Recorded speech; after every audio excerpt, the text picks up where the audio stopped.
இன்றைக்கி யூடியூப்பில் ஒரு வீடியோ பார்த்தேன். அந்த வீடியோவில் அந்த அம்மா வந்து காளியோடைய பக்தை. அவங்கள பின்பற்றுறதுக்கு ஆயிரக்கணக்கான மக்கள் இருக்கிறாங்க. அவங்க யூடியூப்பில் பேசுகிறாங்க. அப்போது அவங்க சொல்லக்கூடிய ஒரு கருத்து, அது நல்லதா தீங்கா அவங்க அறிஞ்சது என்னவோ அதை சொல்கிறாங்க. பார்த்தீங்கன்னாக்கா ஒரு குடும்பம் கன்வெர்ட்டட் ஆகிருக்கிறாங்களா கிறிஸ்டியனா, அவங்க அவ்வளோ பாதிப்பு அடைஞ்சிருக்கிறாங்க. அந்த பாதிப்பில் தூக்கம் இல்லாத கெட்ட சொப்பனம் கனவு, அவங்க வீட்டில் இருக்கிறவங்களுக்கு பெண்களுக்கு உதரப்போக்கு தொடர்ந்து அது இல்லாத மரணம் நேர்ந்திருக்கு. ஒரே வீட்டுக்குள்ளே போனாலே நிம்மதி இல்லைன்னு சொல்லியிருக்கிறாங்க. யார்? அந்த கன்வெர்ட்டட் கிறிஸ்டியன். அதுக்கு இவங்க கண்டு அறிஞ்சு சொல்லியிருக்கிறாங்க, இது வேறு யாரும் இல்லை, காளி தான் உங்கள் வீட்டிலேருந்து இவ்வளோ பண்ணுது, பழி வாங்குது, அந்த அம்மாவையே எடுத்து வழிபாடு பண்ணுங்கள், நீங்கள் மதம் மாறினது தப்பு அப்படின்னு சொல்லியிருக்காங்க.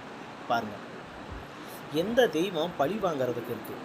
அப்படி பழி வாங்கிறதுக்குன்னு இருந்தால் இந்நேரத்துக்கு எத்தனை மக்களை அழிஞ்சிருக்கணும்.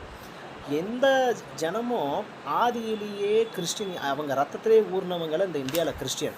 அவங்க மாறினதுக்கான காரணம், ஆதியில் மாறினதுக்கான காரணம் தீண்டத்தகாமை, ஒரு ஜாதி பிரச்சனை. எவ்வளவோ தள்ளி வச்சாங்க, எவ்வளவு கொடுமைகளை அனுபவிச்சிருக்கிறாங்க. இதிலேருந்து மீட்டு வர பிரிட்டிஷர்ஸ் பண்ணது. அப்போ ஒரு செயின்ஸ்லாம் இந்தியா உள்ள வந்தவங்க அவங்க மாற்றினது. இதை மாற்றினதுக்கப்புறம் ஏதோ அவங்களுக்குன்னு ஒரு ஸ்டாண்டர்ட் கிடைக்கட்டும் அப்படின்னு சொல்லிட்டு, ஆனால் அது இன்னமும் கிடைக்குதா இல்லையான்றது அப்பாற்பட்ட விஷயம். ஆனால் மாறினதுக்கான காரணம் என்ன? இதையெல்லாம் வேடிக்கை பார்த்துக்கிட்டு இருந்தது யார்? ஒரு நபரை, ஒரு குடும்பம் மாறினுச்சு, அதனால் தெய்வம் தண்டிடுச்சு அப்படின்ற ஒரு வார்த்தை சொன்னால், அதையே காலகாலமாக எடுத்து வழிபட்டவங்க இன்றைக்கி எவ்வளோ பேர். இன்றைக்கி இருக்கிற அத்தனை மதத்தில் கிறிஸ்டியனில் இருக்கிறவங்க எல்லாருமே மதம் மாறினவங்க தான். ஏன் அவங்களெல்லாம் விட்டு வச்சுருக்குது?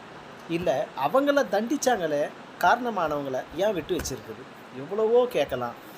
சிந்திக்காத கண்மூடித்தனமான பக்தியில் எதையும் பேசாதீங்க, அது தவறு. தெய்வம் இருக்குது, எந்த தெய்வம் வேணாலும் இருக்கட்டும். நீங்கள் எதை என்னமோ